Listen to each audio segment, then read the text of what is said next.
Good. Hey, sorry, I don't know what happened there. My Zoom meeting just crashed on me when I tried to start Oh, it. that sucks. Yeah. So, how are you doing this morning? So, Well, the Ravens lost yesterday, but other than that, I'm good. you can't be upset about it at this point, right? I mean, isn't that the status quo? Well, I mean, I guess lately, over the last 5 games or so. I know you guys are all virtual now, right? Yeah. You Yeah. graduated So, from Susquehanna, I heard, right? yeah. And did you have Professor Foltz when you were there? No, I graduated in '98, so I don't think he came for another. It's been a while. Oh, I don't know. okay. He's been there for probably like 10 or 12 years, so I'm Yeah. old. So I heard you were the lighting director for Jimmy Kimmel and The Voice? I am the lighting designer for Jimmy Kimmel. I was a lighting director for The Voice. So the difference is that lighting director is kind of vice president, and a lighting designer is president. Okay. So could you tell So, me a little bit more about like what you did with each of them? well, my job on essentially it's the same. It's the kind of the same task. In I work in a niche of television called we refer to as variety, which means anything like The Voice, American Idol, the evening talk shows, and what it is that we're filming a live event. So though it's on TV, though yes, we could go back. Well, except for with the exception of The Voice when we're live, could we go back and redo things if we had to? Like, sure, I suppose, but you still run it as if you're running a live show. Like, you need to capture it all at once. Only if there was some sort of catastrophic failure would you guys go back and do a pickup.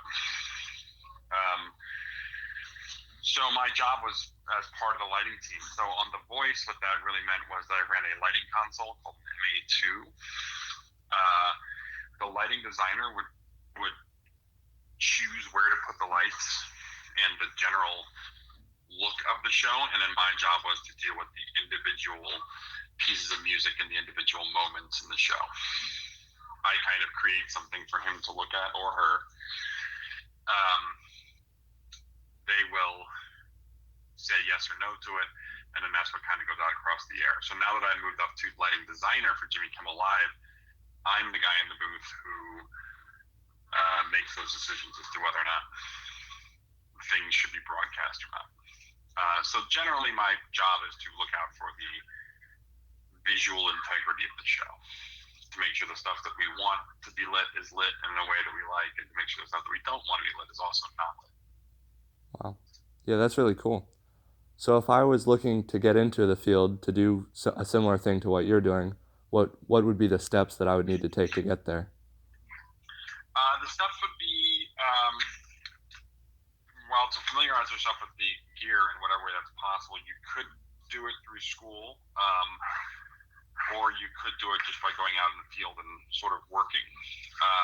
And so, typically speaking, well, there is no typical. So there's all sorts of different, like, there's a gentleman named Noah Mitz who is a graduate of Carnegie Mellon. He does America's Got Talent. Noah's very talented. I don't believe that Noah's ever hung a light on a TV series. Like, I don't think he's ever worked. Otherwise, but so otherwise you can come through by being on a lighting crew. So you show up and you help build rigs and whatnot, and start bottom of the bottom of the list, as it were, and kind of work your way up. And as you work, you'll get more and more opportunities. So the next step would be what they call a best boy, which is there's the gaffer is the head of the lighting crew. So when I need something done on stage, I talk to my gaffer, and he directs who goes and does what. His assistant is what's called a best boy. So what you do is you go electrician up to best boy, so you're kind of helping out the gaffer. Then you move up to gaffer. Then you would move to, on bigger shows where you'll have a lighting director. You'd move up to lighting director, and then from there you go to lighting designer. Okay. So where did you work? Like when you first came out of college, what were your starting positions? I actually started in theater, music. I was working for music venues and whatnot. I came up as a lighting programmer, which is sort of a lateral way to come in because I could program music. Not to say that I did hang lights and I did do stuff like that, but I didn't come. I never really best boyed for anybody or like that. A very small amount of stuff. So I never really had to deal with that stepping stone. So I kind of came in as a programmer. So if it's an easy show, you'll be a programmer. If it's a harder show, you'll be a lighting director. You know, like basically anything involving music, you become a lighting director. Kind of. It's a distinction that the designer decides to set forward. So if you're the lighting board operator on Dr. Phil, you're just kind of a lighting board operator. You've got like three looks, and you just kind of cycle between them. There's not a lot of autonomy on your part. Yeah. On a show like The Voice, it's kind of up to me. I get some creative guidelines, but then it's kind of up to me to really kind of create the song. And then the lighting designer will act as an editor. So that's why I wouldn't say I bypassed the step because I still had to go through the music route of it, doing live music. So it's not a shortcut by any means. It just means that I spent my time working on that side of the business before crossing over to broadcast television. And because I had those skills, it kind of bounced through the lineup, as it were. Right. So what would you say are some of the like, hardest challenges you've had to face during your career?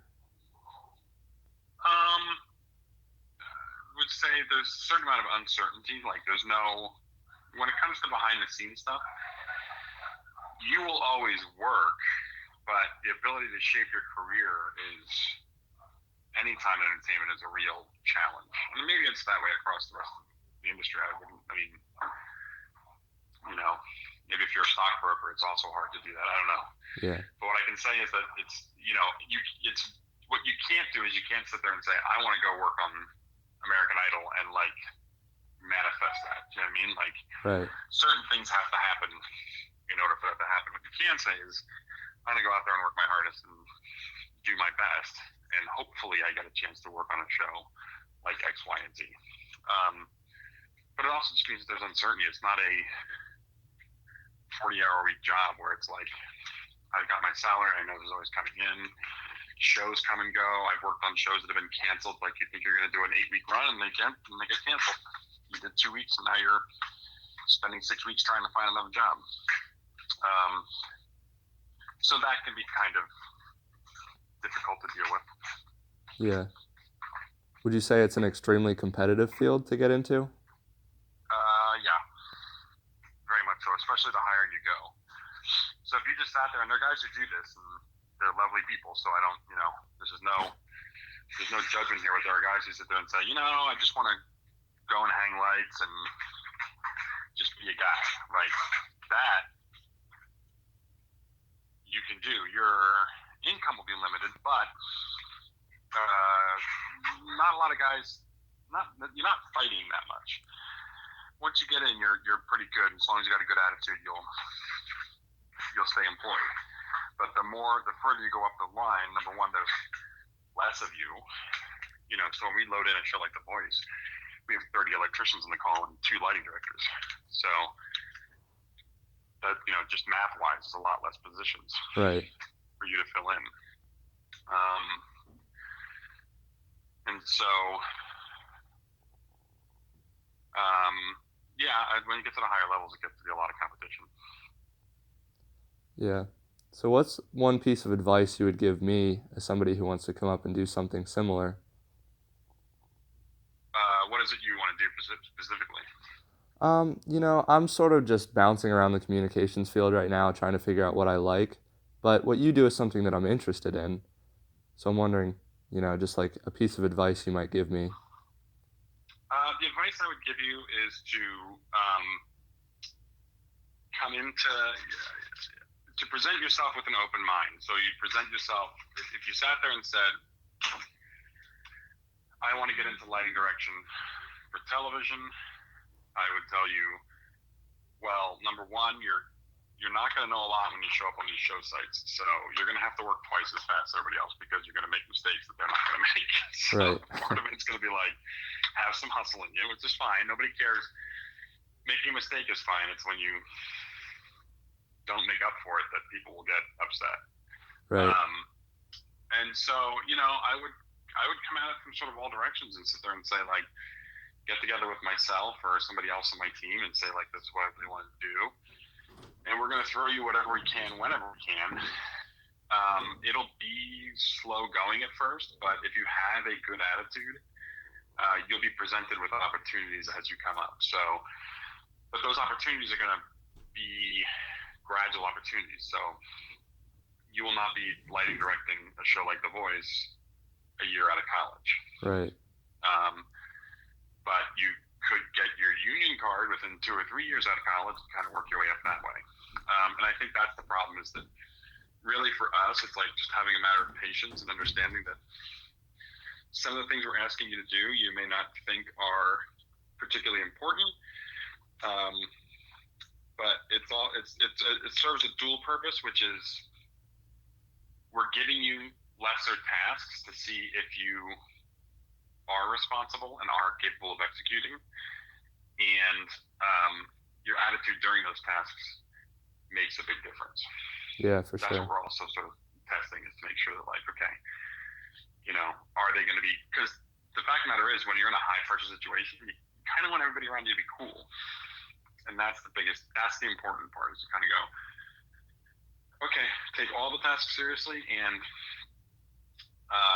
you're demonstrating how you're going to behave in higher pressure situations. So you're always setting yourself as an example. So if you did that, I can promise you that you'd make some headway. Yeah. All right. Well, I guess that pretty much wraps up all the questions I had written down. But thank you so Okay, much for meeting with me. no problem. And if you're serious about it, let me know, and I could probably make some intros for you, or get you some internships or whatnot. Yeah, for sure. What year are you? I'm just a first year right now. Oh, okay. If you're serious about it, you should talk to the theater department. I am blanking on the. Why am I forgetting his name? He's the lighting design professor there right now. You may just want to reach out to him by email and talk about whether there's any chance you could audit one of his classes or even take one of his classes if it fits into your program for lighting design, because lighting for the theater and lighting for stage, or lighting for television variety, particularly what I do, are very similar disciplines. Okay. Meaning that whatever you're going to learn there is going to be, there's some technical aspects that I'll have to clue you in on, but you'll understand the way that lights work, the different types of lights, and how to get what you want out of them. Yeah, that'll be something that I'm interested in. So I'll probably reach out to him. If I can, I'll search through his email and see if I can find it, and maybe I'll send you an introductory email. Oh, okay. That would be awesome. Okay. All right. Thank you again. All right. Take care. Yep. Bye.